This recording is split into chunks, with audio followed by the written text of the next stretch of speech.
States of America, and it is our sacred obligation. We have no choice. Joining me now are two Republicans engaged in this fight. House Majority Whip Steve Scalise, he's in charge of wrangling these votes, and Congressman Sean Duffy of Wisconsin. Plus, Fox's chief political correspondent Ed Henry joins us, too. He's been following all the developments. Congressman Scalise, let's start with you. You have the votes, but the Senate looks shaky, to say the least. How are we headed for a shutdown tomorrow? Well, first of all, Laura, I think it was a really important day today when Nancy Pelosi last week was in the Oval Office with the president, Chuck Schumer, and she said, Mr. President, you don't have the votes in the House to fund the wall. And today we put up a massive vote with a large margin of Republicans that said, we're going to stand with this president. We're going to fund the wall. And we just gave him serious leverage in whatever negotiations he's going to have with the Senate. They have to confront this issue knowing we have the president back in the House. Sean, a lot of my listeners on radio today and then tonight, they're watching and they're thinking, how are we always in this position? It's the end of the year. Everyone's rushing to get out of town. It's like no traffic in D.C. Everyone's already gone. Yep. Except you guys are there. We're here. But everyone is already gone. In their mind, they're gone. And Paul Ryan said, we're going to fight. We're going to have a fight. We're going to have a conversation about the border wall. 2 years from the House majority, 2 years the Senate majority. We wait until the end of December to deal with an issue that the American people want dealt with. Yeah, I mean, first of all, I think we were set up to lose here. We were not set up to win. We should have had this budget fight last week on Friday. How about last spring? No, but still, as we're coming to the end of the year, we could have done it last week. Or better yet, we could have even done it this Tuesday, where we would have passed a bill that funded the border wall before the Senate acted. But we were going to act today, Thursday, the 20th of December, right before the end of the year, 2 weeks before Nancy Pelosi takes over, and think that we have leverage. This is idiotic. What we should have done, Laura, is we just passed a bill on criminal justice reform. Why did we negotiate criminal justice reform, which Democrats want, which we'll get no credit for? Why did we negotiate in exchange for criminal justice reform? Give us $5 billion in border security. No one negotiated that deal, so we have no leverage, and Republicans lose. Until you raised that tonight, we were talking earlier, I'd not even thought about that. I mean, the president did not run on criminal justice reform. No. I'm personally glad it passed. I'm going to be really anxious to see how it works out. You're not. That's fine. But he isn't getting credit for it. He won't get credit for it. But if you want to use it in a way that advances the Trump agenda. Ed Henry, hold on. Ed Henry has information now for us about where things stand in the Senate. Ed, I tweeted earlier, everyone's got to follow my tweets all throughout the next 48 hours. I said earlier that Mitch McConnell should fight for this wall as hard as he fought for Kavanaugh. And actually, it's probably more important in the long-term survival of the country. Well, remember, he only needs 51 votes. I've been talking to Senate Republicans in private. What they're saying is they're hopeful they can get to 51 votes to pass what the House Republican leaders there are talking about, Congressman Scalise and Congressman Duffy as well. But the challenge, I'm being told, is that you have Republicans like Bob Corker. You mentioned there's not a lot of traffic. Some of them have gone home already. Bob Corker told Fox tonight he's retiring from Tennessee. He's already driving home to Tennessee. That's his plan anyway. It's a disgrace. They're not planning to stick around. Now, will they be pulled back because of the wall funding? We'll see. But I've talked to sources inside the White House, by the way, who tell me, think about it. Put yourself in the shoes of President Trump. He was told that we're going to repeal and replace Obamacare. He was told we're going to have wall funding. He was told that we'd eventually get out of Afghanistan and Syria once we defeated ISIS. And you go down the list, and a lot of these priorities that he didn't just campaign on and promise, but he actually won on in 2016, he hasn't been able to follow up on. Look at the tariffs. Establishment Republicans, time and time again, people inside the White House remind me, told the president, don't do it. And Congressman Duffy will be the first to tell you that but for President Trump standing up against Canada, the dairy farmers in Congressman Duffy's district wouldn't have been helped there in Wisconsin. Yeah, so time and again, the president's instincts on these issues, Ed just took us through a couple of them, were spot on.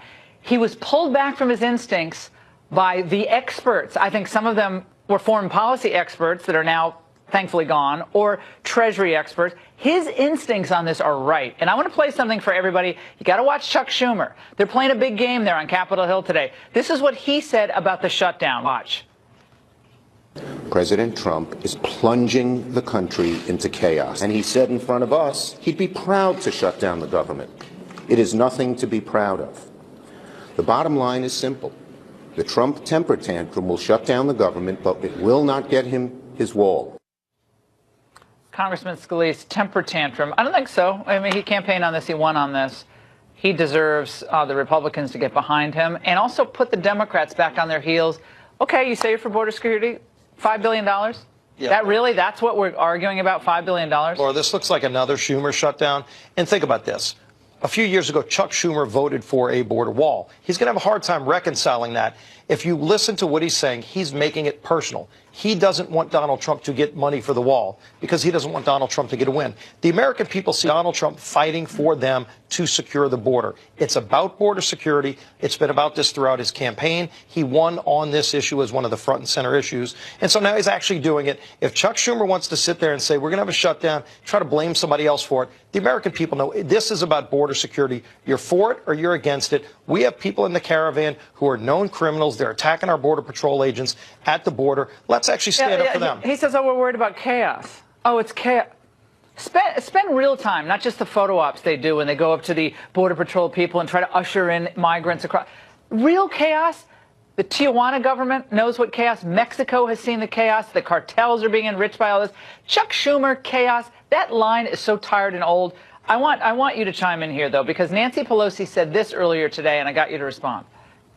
Last week. There are no votes in the House, a majority of votes for a wall, no matter where you start. Exactly right.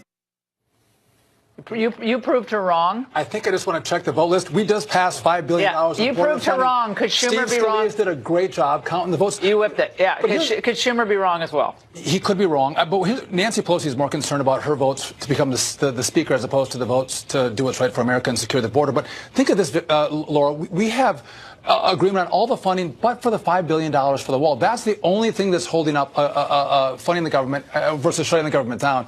But I look at Chuck Schumer out there talking to the American people and Nancy talking to the American people today. Donald Trump has to do an Oval Office address. He has to frame this issue. I've said this for a year. And he has to talk about, we got to talk about the families that have lost loved ones to the drug abuse that comes across the southern border, meth and heroin. In my community, all our counties don't have money because they're spending so much money for out-of-home placement for kids who've lost their parents because of drug abuse. Or the parents who've lost a loved one at the hands of an illegal immigrant. Frame the issue about America. Yeah. Take away the photos of the kids at the border with the tear gas. They personalize it. They say the death of the 7-year-old girl is on your shoulders. On average, every single day we stop 10 known or suspected terrorists from coming into America. Last year alone, our ICE agents, who are in the middle of this fight too, saved over 900 kids from human trafficking. Those are real kids who are saved today because of what we're doing to secure our border. Who knows how many got in that we didn't catch? So thank God we have President Trump fighting to secure the border. Yes, that's what this fight's going to be about. Him having an address would be great. Sean's absolutely right. I've begged him to do this for a year. On air, I've said, this is the most important issue to the American people today. It's the government and immigration. Those two issues are the top of the list for the people. The government, meaning working against the people, and immigration. That's it. You've got to address the country on this. And this is not tweets. Address the country. Lay it out. I'm sorry, I'm going to harangue on this, but it's really important.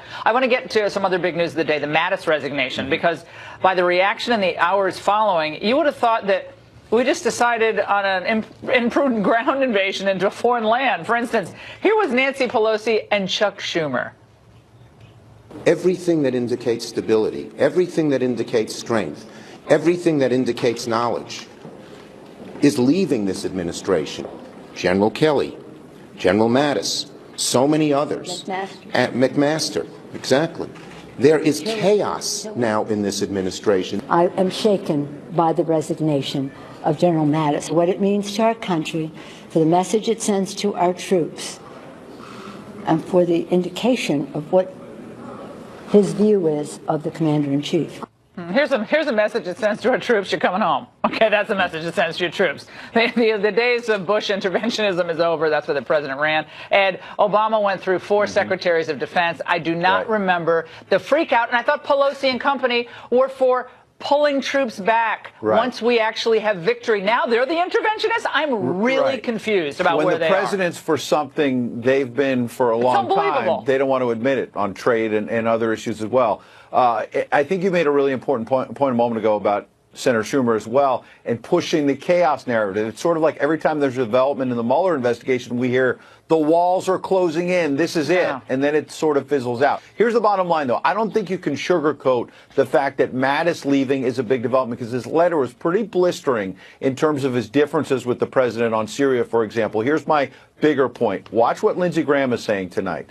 He has been an ally of the president, as you know, in recent days on a whole range of issues. And he's warning, don't make the same mistake that Barack Obama made in terms of pulling out of Iraq, that you could have a terrorist safe haven in Afghanistan. But I also hear your point, Laura, which is it gets back to what I said at the top.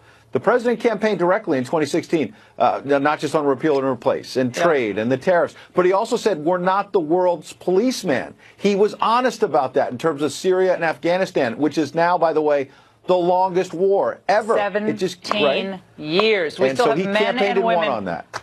Guys, everyone has to reframe, okay? Because we're watching Schumer with his glasses down on the end of his nose. We're supposed to think he's really serious about this. Okay, remember what Donald Trump campaigned on. Let's watch. We're getting out of the nation-building business. Our moments of greatest strength came when politics ended at the water's edge. We have created the vacuums that allow terrorism to grow and thrive. I want to help all of our allies, but we are losing billions and billions of dollars. We cannot be the policeman of the world. He won in part on a non-interventionist platform. Obama beat Bush on a non-interventionist platform. And you have people like Adam Kinzinger running around town acting like it's like 2003 all over again. Steve Scalise, Mattis has a different point of view than the president on this. Well, that's why Donald Trump is elected president. Mattis wants to run for president? Go run for president. I found that letter to be surprising coming from him. And a little dismissive. Yeah, I didn't like it. We only have one commander-in-chief. And look, the president and Secretary of State Tillerson had some differences on foreign policy, and so Rex Tillerson left. Mike Pompeo came in, and he's doing a great job representing our country and the president. He'll find somebody else to serve in this role. It's an important role. Secretary Mattis did a great job of helping eviscerate ISIS, and they're not going all the way. They want to stay. They don't want to leave. But when we go, they don't want to leave. He's going to be able to find another general who's going to be able to serve this country well as his defense secretary. The line is always, if we leave, chaos will ensue, which means we can never leave because we're in these countries that are, by their very constitution, very chaotic. But it's a light footprint there. 2,000 troops, not engaged in battle, but giving more advice to the. So why are we there? Why is it a national security interest? We beat ISIS. Because I think if we leave, I think you can reinstate ISIS. We're going to be there for everywhere. Let's take a poll of American people. What happens with Russia? What happens with Iran? I mean, what happens with Russia? The economy is smaller than France's, right? What are we worried about Russia for? But do you see the territory to them? Do you see the territory to Iran who wants to kill the big Satan America or the little Satan Israel? How much money has China spent in Iraq and Afghanistan? I don't know. None. Probably none, right? Yeah, and when we're 20 trillion. But you're at the point. The president's the commander-in-chief. He gets to call the ball, and he deserves a staff around him that supports him. Yeah, so. it seemed unnecessarily petty of an American hero, Mattis, and I thought that was surprising. But you know what? I think that we have the right to disagree. In our party, we don't all fall in line. We can have different opinions, and we can debate it, and we can. We'll see if Bushism works in 2020. We're going to see if we can go back to Bushism, and that's going to sell the American we don't want to go there. Yeah, we're going to see if that works. President Trump is rebuilding our military, and that's something he campaigned on. Yeah, he's not squandering the military on that promise either. as well. Yeah, he's not squandering the military. Guys, thank you so much. Thank you. And I want to get to a tragic but important story outside of Washington. It relates to what we're talking about. And we have to tie this all together for the American people. A community ravaged by the lack of action on the part of our government and local government, state government, who just turned their backs on them. What are we talking about? Visalia, California. It sits between L.A. and San Francisco. And in that town, over the course of 2 harrowing days earlier this week, Gustavo Garcia, he's a man twice removed from this country, went on what authorities call a reign of terror. It's a 24-hour shooting spree, killing at least 2 and injuring many more. Deputies taking gunfire from this man, 36-year-old Gustavo Garcia. It all went down on Road 140 and Avenue 256 early Monday morning. You can hear the officer reloading his gun as bullets ring out. Now, while the circumstances of this are tragic on their own, the run-up to it is even more so. 2 days before this reign of terror, he was arrested by the Tulare County Sheriff's deputies for being under the influence of a controlled substance. He was held in the county jail for about 10 hours before being released, even though ICE officials had issued an immigration hold on him. You see, this arrest wasn't Garcia's first brush with the law. He has a violent criminal past. Immigration and Customs Enforcement tells Fox 26 News Garcia had been deported twice.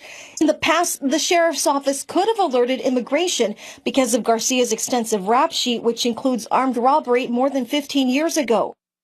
Now, you might be asking yourself, why did the cops let him go despite the ICE hold, especially given his past? So was it the police's fault? ICE did file a detainer as soon as it learned of Garcia's arrest Friday.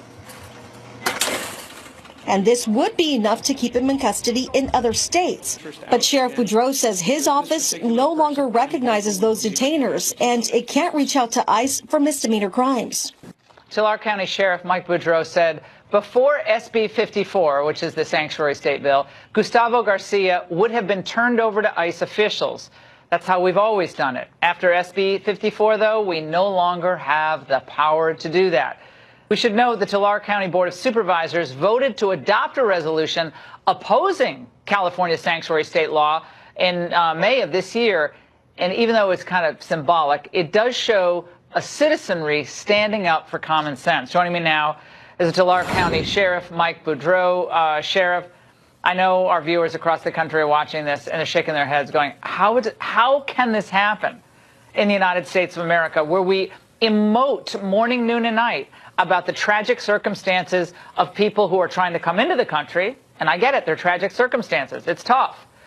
But yet the politicians, did you get a call from Pelosi? Did you get a call from, from Gavin Newsom? Any other, officials in California concerned about what's happening there? The only phone call that I got was from the ACLU demonizing the actions that we took, which is really unfortunate. Tulare County is how it's pronounced, actually, but in Tulare County, that's fine.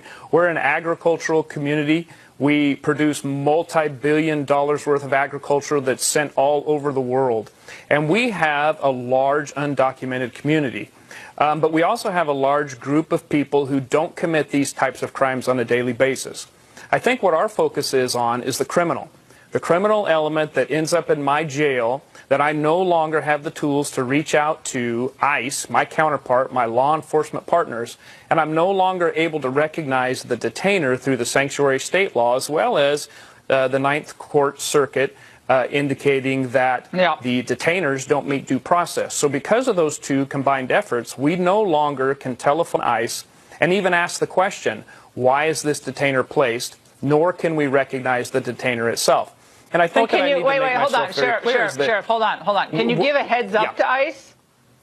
Can you give them a heads up? Can you give them a heads up? Can you call and say, we're about to release this individual, or we have this individual in custody, even if they can't come and interview him or examine him? Is there any notification at all you could give to ICE? We're not allowed to talk to our counterparts under these laws. What's the conservative lawsuit against this? This is just an outrage. Hold on, I got to play something for you, Sheriff.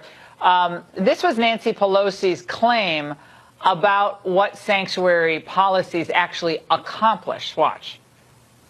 Our city of San Francisco is a sanctuary city, and we see it as a place where it makes us safer.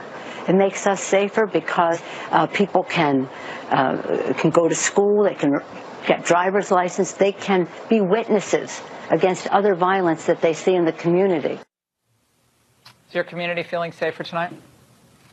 They're not feeling safer. But I will say that we're not against our undocumented community. We're not against immigrants. We're not against Dreamers or DACA. And I think that it needs to be very clear, our community as a whole, even our undocumented community. I sat with a large group of people, and they're not afraid of their law enforcement. They're not even afraid of being deported. So that's a lie, Sheriff. That argument that I hear parroted to me morning, noon, and night, every time we deal with one of these sanctuary policy cases. We did this in New Jersey a couple of weeks ago. The advocate that came on said, oh, no, we're not going to have immigrants cooperating with authorities. We're not going to show up and testify in cases. That's just bunk. But this is the parroted line. So you don't see that at all in your community? That's not true. We don't see that. We see our community reaching out to us. What they're afraid of is that the criminal will return to their community because we can't report them to ICE. Yeah, and commit domestic violence, rape, burglary, robbery, other offenses against property and people. Sheriff, thank you for the heads up and for speaking out on what we are going to be following all throughout the next year, because so many people won't do it. We're going to do it.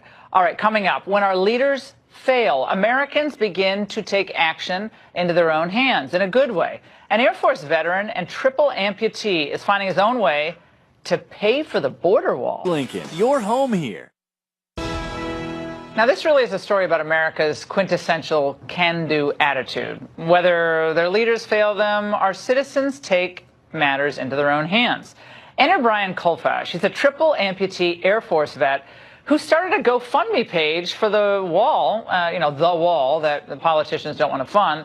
And he started this just 3 days ago. In that short time, he has already raised more than $9.7 million. Now, here to tell us why he did this, what he hopes to achieve, is Brian himself. All right, Brian.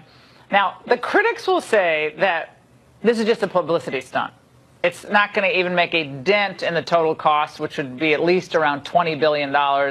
I'm not great at math, but that's a pretty tough hill to climb. So what do you say to those critics? I say that they're full of crap, and this is the United States, and we can do anything we want. And if people want to donate to that wall and give their money, they can do it. I mean, what's $80 for 60 million people? The common person can give that kind of money. And this is not just about Republicans and conservatives.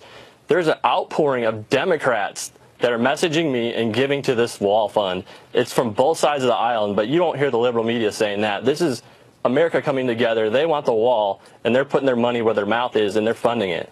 Well, you've had some run-ins before with Facebook, I know, on blocking various accounts you've had, even a military beer business you had to give 10% of your profits to military charities. You're a triple amputee, Air Force veteran, and yet Facebook's had like a kind of an aggressive attitude toward you. I know you've hired counsel trying to fight them on this. Are you seeing any resistance to your postings? I've gotten a lot on my Facebook page, and I've sent them out to my friends. But are you getting any resistance at all in the social media community?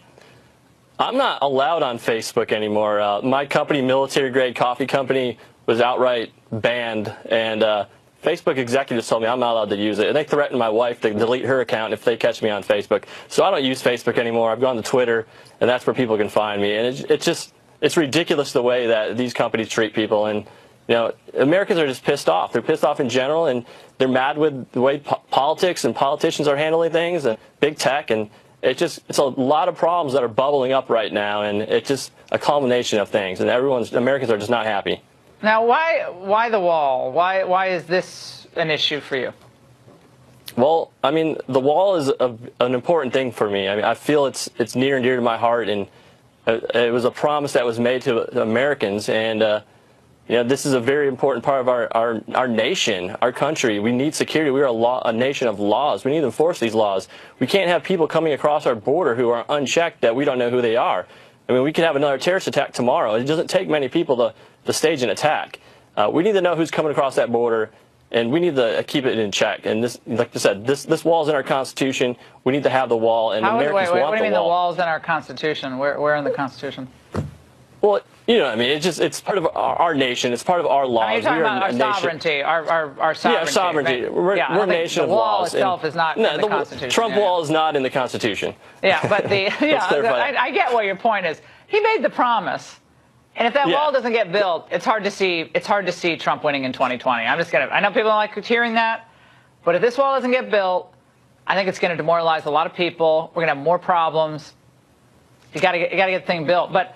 Mikhail Gillette, I don't know who this person is, but it's some singer I guess a lot of people follow, was hitting you pretty hard on Twitter saying the following. Right now in America, people are donating money they don't have to build a wall they don't need to solve a problem that doesn't exist.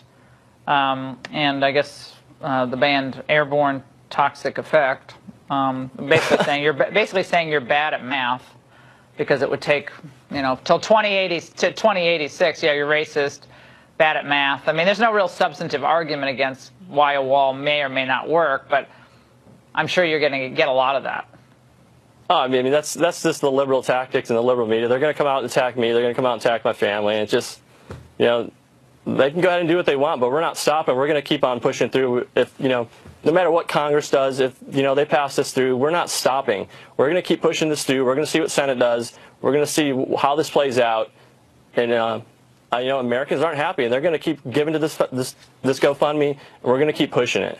$9.7 million. It's one of the top GoFundMe efforts in just 3 days in the United States for the whole year. Brian, we're going to be following this. Thank you for your service to this country. You suffered greatly for our freedom, and you continue to inspire so many people. Thank you so much. We really appreciate it, and Merry Christmas to your family.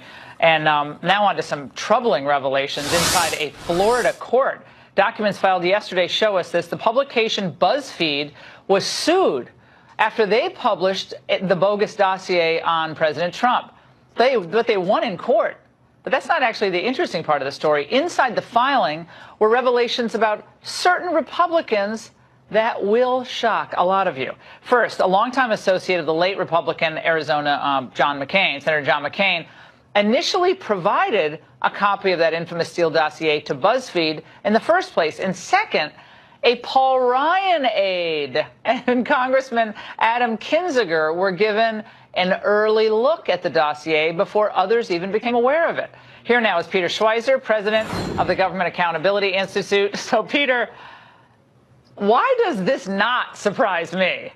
That when someone's trying to shop an anti-Trump document, as salacious and as ridiculous as that was, that they went to two kind of big-time neoconservatives who are diametrically opposed to Trump on things like the wall, speaking of the wall, his non-interventionist philosophy and his economic nationalism go down the line. McCain and Kinzinger, and I guess Paul Ryan had some access to it as well. Yeah, you're right, Laura. And I mean, this speaks to something profound about Washington's political culture. Think about this for a second. If McCain's office or Ryan's office had been given a salacious, unverified dossier about one of their colleagues, do you think they would have been leaking it around to the press corps? I really doubt it. This speaks to the fact that, Donald Trump is a disruptor. There's a deep cultural clash between him and the Washington establishment. And it speaks to the fact that they do not like the fact that he is disrupting the way things are done in Washington, D.C., the same way that on the political left, Bernie Sanders and Congresswoman-elect Ocasio-Cortez is doing on the left side of the political spectrum. And I think it speaks to the fact that, what Donald Trump represents, it's those policies you talked about, but it's about changing the dynamics of how Washington works, and they do not like it, and they want to stop it. Well, they want the status quo. Let's face it, a lot of people make a lot of money. Like regular folks out there, right. They see what people make as lobbyists or consultants, and these are people who haven't won elections in a decade, and yet they still make tens of millions of dollars with ad buys and ad design and placement and consulting contracts. So they like the status quo. Trump comes in like a wrecking ball and says this whole town stinks to high heaven, and it makes them really nervous. I mean, they're freaking out about this Syria withdrawal. I bet most Americans don't even know we're in Syria, because they're thinking, wait a second, don't we have problems in like Cincinnati to deal with, but we're in Syria with 2,000 after we've already decimated ISIS? So I think he's held up a mirror to the corruption in Washington, and they don't like what they're saying. So it's got to be Trump's the problem, and Trump's the corrupt one. Right, exactly. And consider just something like deregulation. Everybody thinks it's great because it frees up American businesses, makes them more competitive, but it costs a lot of people in Washington, D.C. money. Here's why.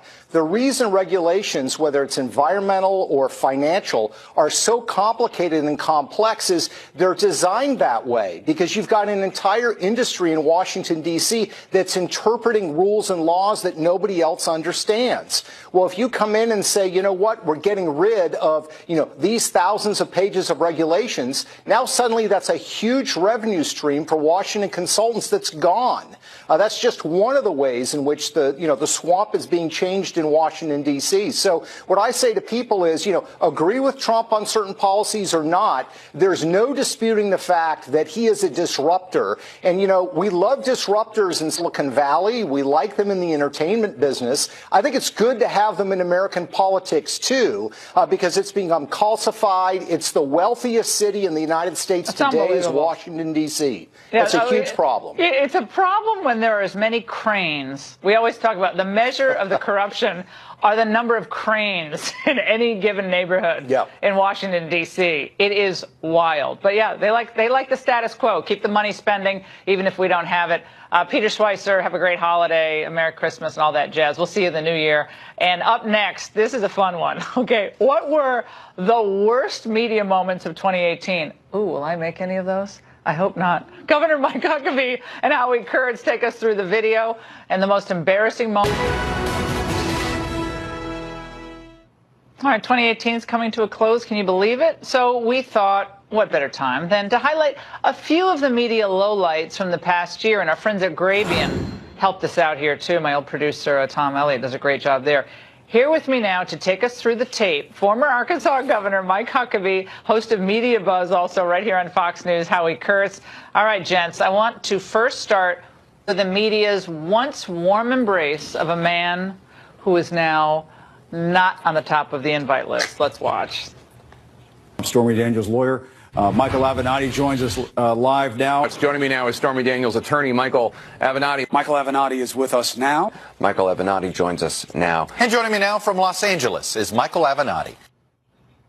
We want more of the spooning comments that they made toward Avenatti. Howie, he was hard to book. Yeah, no, he was the belle of the ball, though, until he wasn't. So should the media have seen this coming with the meltdown of Avenatti? The degree to which CNN and MSNBC put this guy on sometimes several times a day to peddle his unsubstantiated claims and develop his presidential delusions was really something. But the worst by far was putting on Avenatti to make the claims of Julie Swetnick, to vouch for this woman who accused Brett Kavanaugh of being a bunch of gang rape. That's what we want to see. That's the thing I want to see. I want to see videotape. Well, tell us more about stuff. That's what we want, the introduction. We want to see that it's like, oh, really? Tell us more about all this unsubstantiated garbage.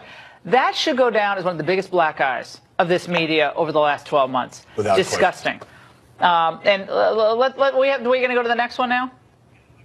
All right. Well, Huck wants to describe this as well. Well, Governor, I think Michael Avenatti is just one of those figures who will occasionally pop up on, like, if they have a celebrity Hollywood Squares, maybe, he'll be the lower right square or something. But I don't see Avenatti playing much of a role in public life in the future. Well, I think his history is up like a rocket, down like a rock, back under the rock from whence he crawled. That's the end of the story for Michael Avenatti, I'm pretty sure. All right, number 2 on our list involves some actual dumpster diving as journalists attempt to find some dirt, literally, tying President Trump to Russia. Just quickly, you looked through the trash there. What did you find? Yes, we did. Well, we came here expecting this office to be empty. But in fact, all day here, we've been here throughout the course of the day. People have been going in and out. We went to the trash can to see what we could find because we saw people dumping rubbish there. New computers are being delivered here, and they're throwing away the rubbish. Well, if somehow the accent makes it all the more interesting, doesn't it? Here I am with the rubbish. Let's inspect the rubbish. Not that big a deal, but it kind of smells. Well, yeah, literally and figuratively. But, Governor, again, it just tells you how low they can go. I mean, going through garbage now, I mean, I guess you can do that, but for what? What did they get? I thought they were doing a tour of their newsroom, because that's what we typically see with a lot of these networks.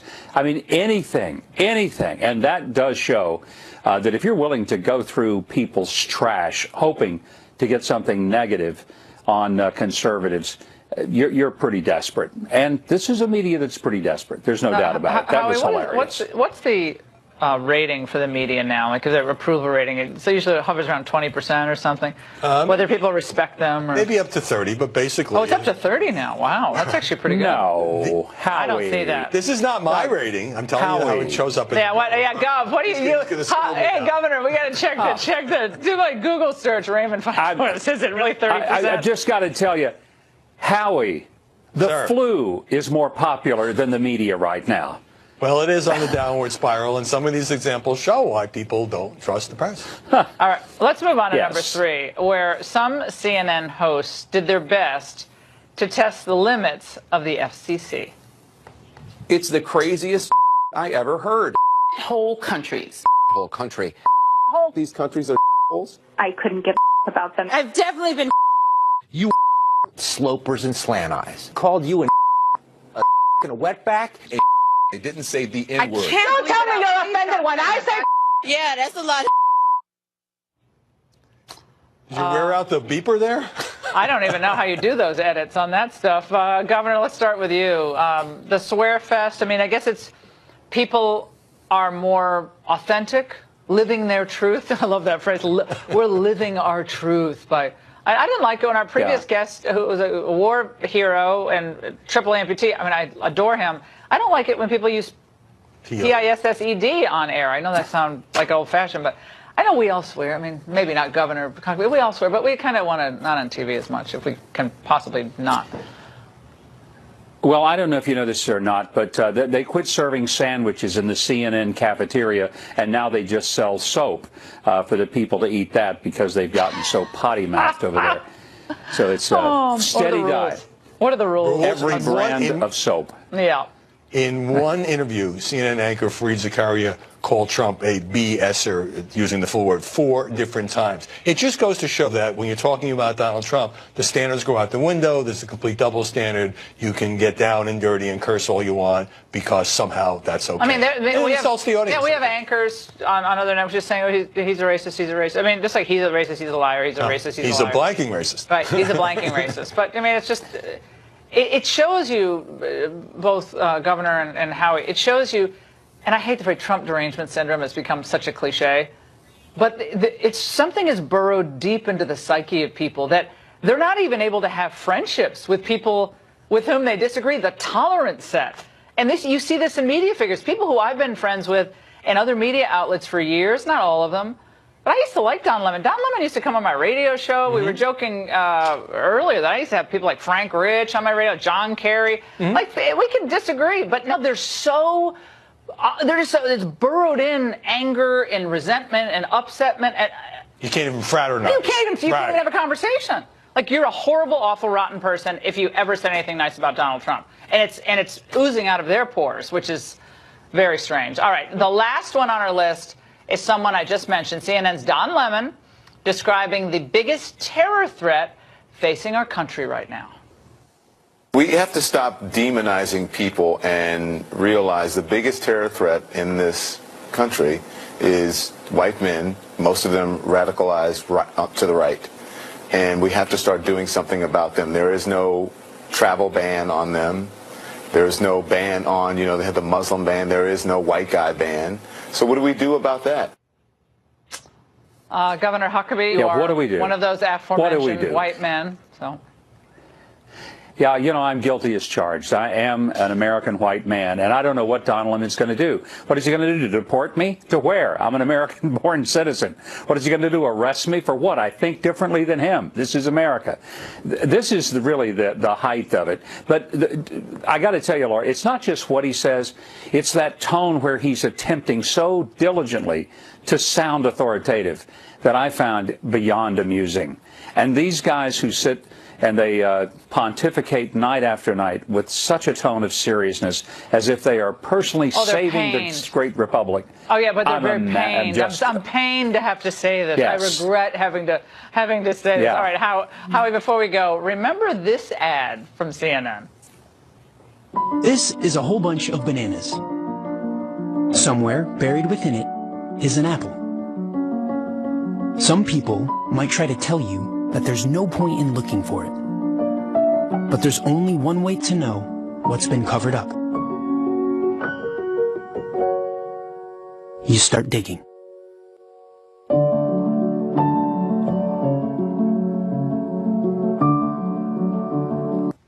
Move over James Earl Jones. I like James Earl Jones better. This is CNN. This is CNN. Don't slip on the banana peel. It's kind of a fruitcake ad. Yeah. But there is a certain self-righteousness that has creeped into a lot of the media self-promotion. Washington Post, democracy dies in the darkness. Right. Dun, dun, dun. Somehow democracy wasn't in danger, Barack Obama Thank was you, president. Jeff Bezos. A small business might die in the face of Amazon. I'm all for self-promotion, but let's keep it real.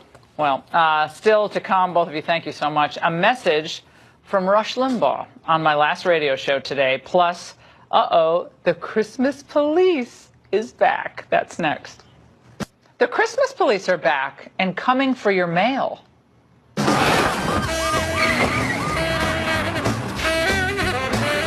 We love that little stager. Tavia Hunt, wife of Kansas City Chiefs owner Clark Hunt, was getting into the holiday spirit and writing out her Christmas cards like a lot of you do. Well, she ordered this photo on a customizable stamp. And you can see her family, beautiful family, standing right there in front of St. Basil's Cathedral in Moscow, where I've been many times. It's a beautiful, beautiful picture. Well, the United States Post Office didn't think so. Soon after she placed the order, Tavia was told by Stamps.com that the U.S. Postal Service guidelines dictate that all religious content is forbidden. Joining me now is Hiram Sasser, attorney for Tavia Hunt. Tavia's not feeling well tonight, but Hiram, where does this stand now? This is wild. First of all, when is the last time a religious service of any great number in attendance was held at St. Basil's Cathedral? I think it's been quite a long time. It's a museum now.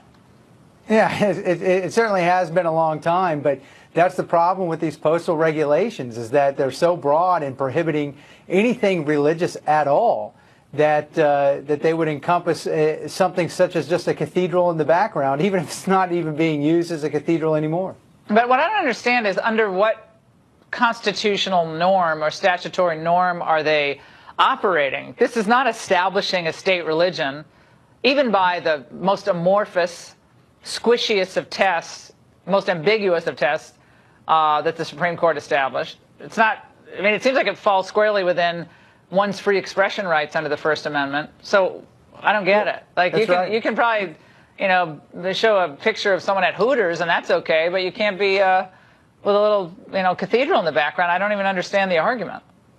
Well, you can, but you can read all the facts and the interaction on our website at firstliberty.org. But here's what's really interesting about this is that the Postal Service prints religious stamps. They're just saying that you're not allowed to. And they just passed a regulation that went into effect in May of 2018 saying nothing religious can be on a customized stamp. And the Postal Service even responded to us today and they said, look, you just can't have anything religious on a customized stamp, but we'll sell you our religious stamps, but you can't have one. Okay, first of all, the Madonna stamp is always sold out. Every time I try to buy them for Christmas cards, they're like, well, we have a rainbow, we have a, this and that. They have all, beautiful stamps, but not the one I happen to want. Okay, I like that one. All right, listen to the USPS policy on custom.